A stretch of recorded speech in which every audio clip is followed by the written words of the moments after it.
Misty McDonald, my aunt, a young college student, is flying to New Zealand to go to college for a year at Lincoln University, to live out her dream of hiking, discovering new places and experiences, going to study tourism to bring back her materials and her studies back to Sacramento State University.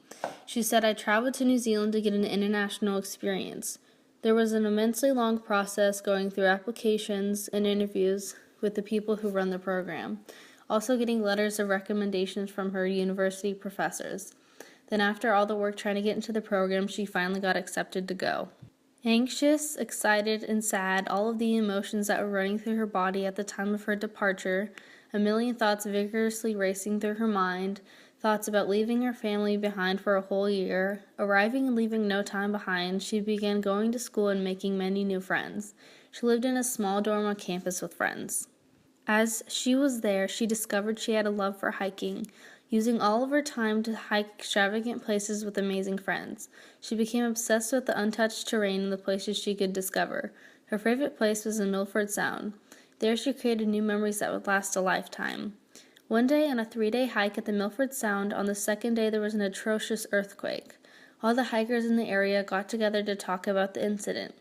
Misty instantly made eye contact with a tall, blonde, handsome man.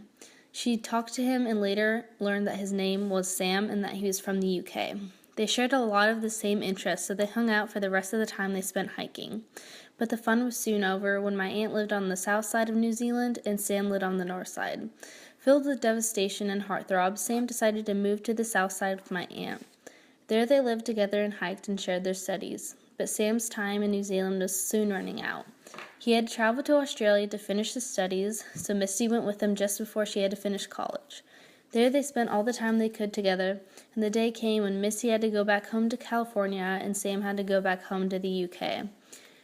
They said their goodbyes and promised each other that they would see each other soon. So they always kept in touch, and my aunt flew to London where he lived 5 years later to see Sam again. They desperately wanted to rekindle their love, but circumstances got in the way.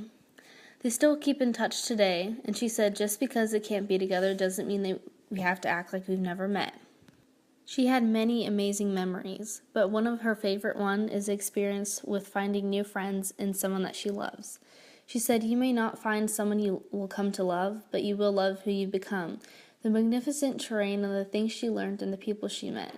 She fully recommends to others who get an opportunity to go somewhere. She said it opens your eyes to an international experience and meeting new people around the world and experiencing life in a different way. You never know who and what you'll find.